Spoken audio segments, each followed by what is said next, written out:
Nous sommes... je ne sais pas trop où nous sommes en fait. Nous sommes sur les traces d'un peuple. Ah, regardez, ils sont là. Une longue colonne d'hommes et de femmes qui marchent vers l'est. La première question qui me vient est pourquoi? Alors, pour répondre à cette question et expliquer ce qui a créé les fondements de l'histoire des pays nordiques, embarquez avec moi dans cette vidéo. Voici le royaume de Ner. Comme nous l'avons vu dans la dernière vidéo, il a été créé lors de la victoire des humains sur les dragons au pied des monts sacrés. Mais il fallait quelqu'un pour diriger ce pays et cette place était déjà toute trouvée. Le général Manchev, devenu roi, instaura une nouvelle capitale, Kereb, située entre la mer intérieure et les monts sacrés. Il créa aussi 9 régions dans son royaume, allant de la région de Dajgatel au sud jusqu'à celle des monts sacrés au nord. Le royaume de Ner fonctionna pendant de nombreuses années grâce au commerce fluvial autour du fleuve du Ner. La plupart de la nourriture venant des champs du sud et de la mer, des bateaux remontaient le fleuve de Dajgatel jusqu'à Kereb, approvisionnant toutes les régions. Enfin, presque toutes. Mais nous en reparlerons. Le royaume s'enrichit alors très rapidement. Mais le roi Manchev investit beaucoup d'argent dans l'armée du pays, malgré tous ceux qui disaient que cela ne lui servait à rien.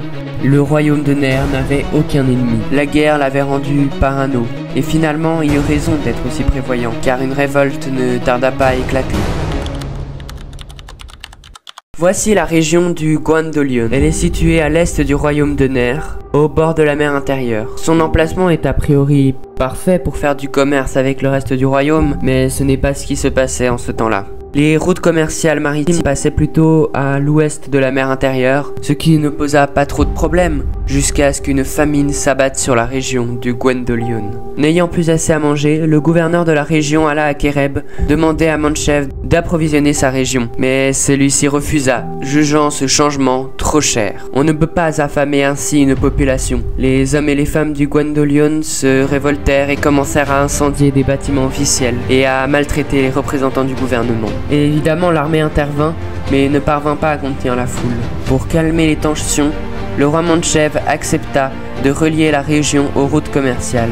Mais il n'eut pas vraiment le temps d'honorer sa promesse. En effet, le roi Manchev mourut de vieillesse quelques mois plus tard, et on peut dire que son descendant n'avait pas le même sens des priorités. La première mesure du nouveau roi de Ner fut de disloquer l'armée, la jugeant inutile et chère. Il commença ensuite à solidifier les liens commerciaux existants dans le royaume et oublia complètement la région du Gwendolion.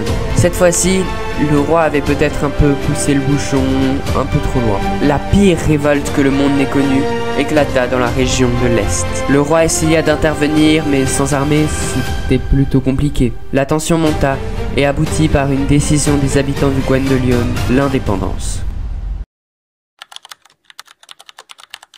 Le nouveau pays se détacha complètement du royaume de Ner et changea de nom pour se nommer la Ligue du Yo. Yo voulant dire liberté dans leur langage. Puis, sachant qu'ils ne pourraient pas s'opposer au royaume de Ner, avec si peu de territoire, ils s'étendirent vers l'est, à travers les forêts, jusqu'à déboucher sur une vaste plaine. Fut à cet endroit que les habitants du Yo décidèrent de fonder leur nouvelle capitale, nommée Uruz. Mais vous ne croyez quand même pas que le royaume de Ner allait laisser faire ça sans réagir? Aussitôt que les ligues du Yo eurent déclaré leur indépendance, le roi du royaume de Ner leva une armée afin de reprendre le Gwendolion, et cette entreprise eut du succès, un peu trop même.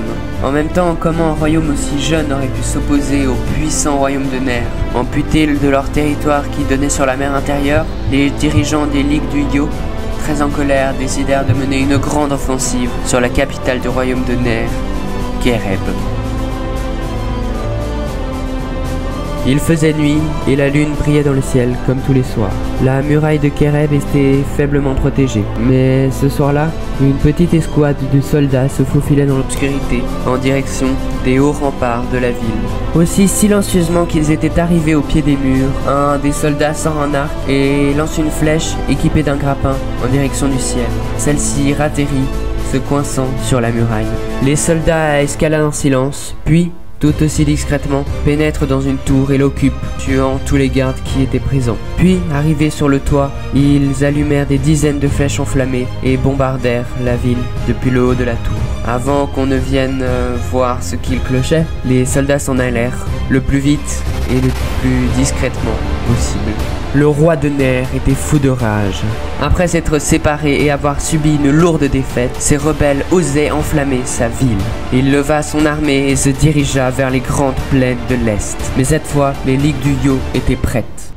Ce fut un long combat sanglant, et finalement, l'armée de Ner finit par gagner. La ville d'Uruz, qui était la capitale des ligues du Yo, n'était pas très développée, mais au fil des semaines de résistance, ses habitants avaient construit des dizaines de petites maisons en bois. Tout fut rasé, bien évidemment, de haut en bas, jusqu'à ce qu'il ne reste plus rien de la ville. Puis, le roi de Ner dit une phrase aux habitants du Yo. « Ce soir, partez. Je ne sais pas où, mais partez de mon royaume. Je reviendrai demain et je tuerai tous les hommes que je trouverai ici. » Il paraît qu'après le départ des armées de Ner, le général des Yo dit ceci: « Il vaut mieux fuir avec dignité que se faire tuer avec orgueil. » Ainsi, les habitants du Yo prirent leurs maigres affaires et se mirent en route le plus loin possible du royaume de Ner. Ils traversèrent des plaines chaudes, des plaines enneigées, mais jamais ils ne s'arrêtèrent. Jamais jusqu'à être à l'abri du royaume de Ner. Enfin, après des mois de marche, ils découvrirent une grande plaine encastrée entre deux massifs montagneux. Cet endroit était l'endroit parfait. Il était magnifique et pas trop loin pour que les Nériens viennent le chercher. Ces hommes et ces femmes qui fondaient une nouvelle patrie appelèrent ces terres d'un nom bien étrange, le pays de la liberté ou, dans leur langue, Suyo.